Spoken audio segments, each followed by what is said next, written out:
काशी जो है सर्व विद्या की राजधानी है और सर्व विद्या की राजधानी होने की वजह से हमारे यहाँ शस्त्र और शास्त्र दोनों का प्रचलन था।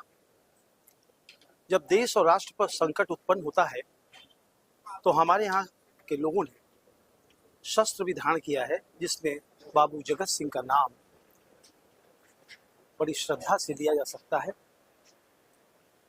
बाबू जगत सिंह के समकक्ष एक नाम और आता है राजा चेत सिंह।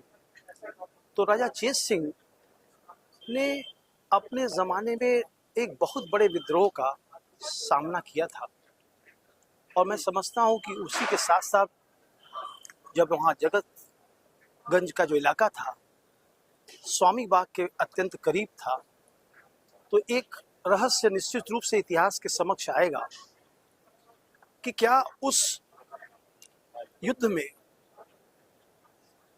बाबू जगत सिंह ने जाकर के अपना कुछ प्रतिनिधित्व किया था। निश्चित रूप से किया होगा, क्योंकि यहाँ से स्वामी बाग की दूरी मात्र मुश्किल से 1 या 1.5 किलोमीटर पड़ती है। तो हम उस दृष्टिकोण से भी देखें कि कुछ संभावनाएं इतिहास में नितांत आवश्यक होती हैं और संभावनाओं के आधार पर ही हम इतिहास का निर्माण करते हैं। तथ्य तो एक अलग चीज है और सही बात तो यह है कि अभी काशी के राजवंशावलियों का इतिहास अभी बहुत कुछ प्रकट नहीं हो पाया है। अभी राजा चेत सिंह के संबंध में 1 या 2 पुस्तकें ही मात्र मिलती हैं। अभी मुझे और खोजने की आवश्यकता है। अभी और काशी में राय बहादुर, राजा महाराजा, सामंत रहे हैं। अगर उनके भी इतिहास को उकेरने का प्रयास किया जाएगा तो मैं समझता हूं कि बहुत तथ्य सामने आएंगे।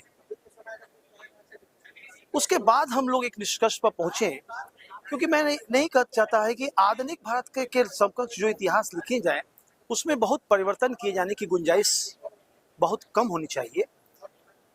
हमको तथ्य के आधार पर तो इतिहास लिखना ही है। परिवर्तन के अगर आता है सामने तो परिवर्तन को भी आत्मसात कर लेने में कोई हिचक इतिहासकारों के बीच में नहीं होनी चाहिए। सत्यता ये है कि मैं इतने दिन से जो देख रहा हूँ संभवतः ये कार्य हमारे अत्यंत आदरणीय प्रदीप नारायण सिंह जी ने इसको उठाया है। तो यह कार्य अब तक एक बहुत बड़े शोध का परिणाम है।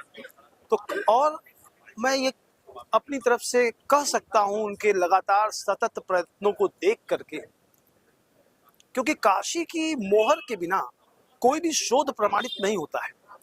तो हम एक तरफ से काशी हिंदू विश्वविद्यालय के अध्यापक होने के नाते इनके सारे प्रयासों को, जो कि अथक प्रयास है जिसमें कि धनराशि भी अत्यधिक व्यय हो रही है, तो मैं ये चाहता हूं कि कम से कम काशी के विद्वान आपको, यानी कि प्रदीप नारायण सिंह को डॉक्टर प्रदीप नारायण सिंह के नाम से संबोधित करें। यह हमारी काशी हिंदू विश्वविद्यालय की तरफ से आकांक्षा है। Thank you very much.